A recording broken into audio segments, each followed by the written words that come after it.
Hello and welcome to Piece of English. Piece of English is an English podcast to help you enhance your English level.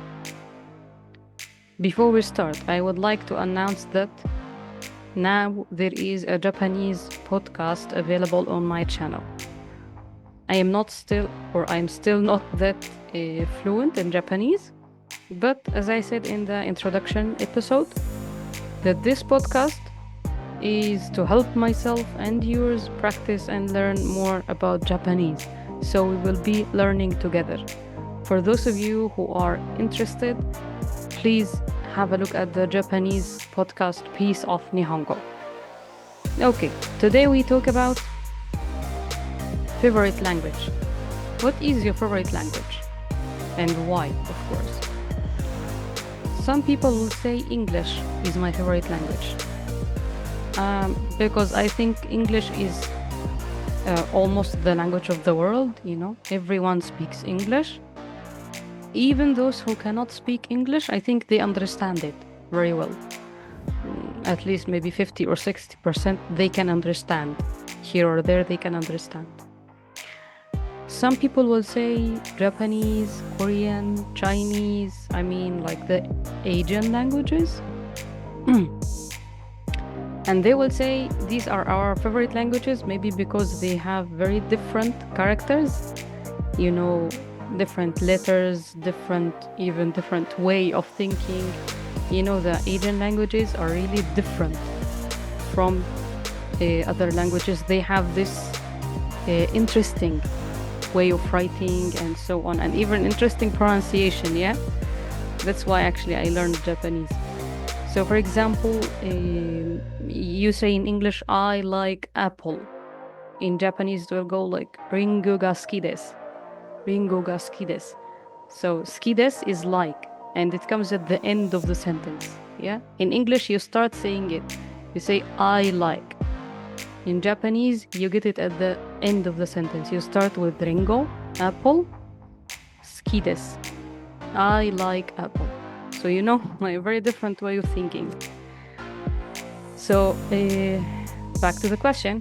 Some people will say, I like Italian, Spanish. They are very popular languages and so on. And they are actually very, very different and funny to learn, yeah? And some people like Arabic. Arabic is also very different. For people who like to learn it, it's very different. The way of thinking, the way of writing, the grammar, Arabic also is so different. So, every language, I think, in my opinion, every language has its own magic. Yeah? Every language has its own magic. The point is, why are you learning this language? What is your motive? And this is very, very, very important. Because learning a language is not studying for exams. It's like getting into a whole new world for you. So you let this world slip into your senses step by step. Slip into your eyes. So when you see how these people or how people of that world act and live, slip into your ears. When you hear them talk and your mind tries to interpret that into something you can understand, into your nose, hand, and maybe mouth. When you try to live like them or look closer into their world or their lives, so you try their food, drink, you visit their cultural places, try their life yourself. So that's the importance of why. You really have to have a clear why before you start learning a language. Even if this why is just for fun, just because it's my hobby, this is a very good why. But you have to get a reason. You have to get a solid reason, a solid motive to, not to motivate you to continue, because starting is easy, but not everyone can continue. So to keep you in that way, you need a motive, not to give up. not to give up in the middle and get bored. And so that was somehow long, sorry, but that's really what it takes to learn a new language.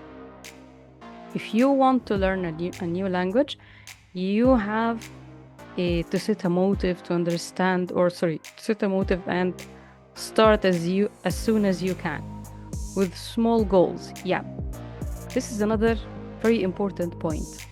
When we start learning a language, for example, I want to start learning French. So, okay, I will start today, and then in 1 week, I'll be able to visit France and speak with French people. This is a very big goal. Yeah, very big plan. You have to be logical with your plans. Yeah, small plans are good. Small steps are good. Yeah, big plans are not always good, because actually, if you build big plan or make big plan and then you cannot reach it, you will get disappointed so quickly. So don't do this. Small plans are good. If you can, after this first week, if you can introduce yourself simply, maybe 2 sentences in French, wow, this is very cool. Yeah, it's something. You couldn't do this before that week, but now you can. So don't belittle any achievement in learning a language. If you want, we will talk in another episode also about like my detailed experience learning English, Turkish, and Japanese. So until then, this will be it about learning a language. See you, and thank you for listening.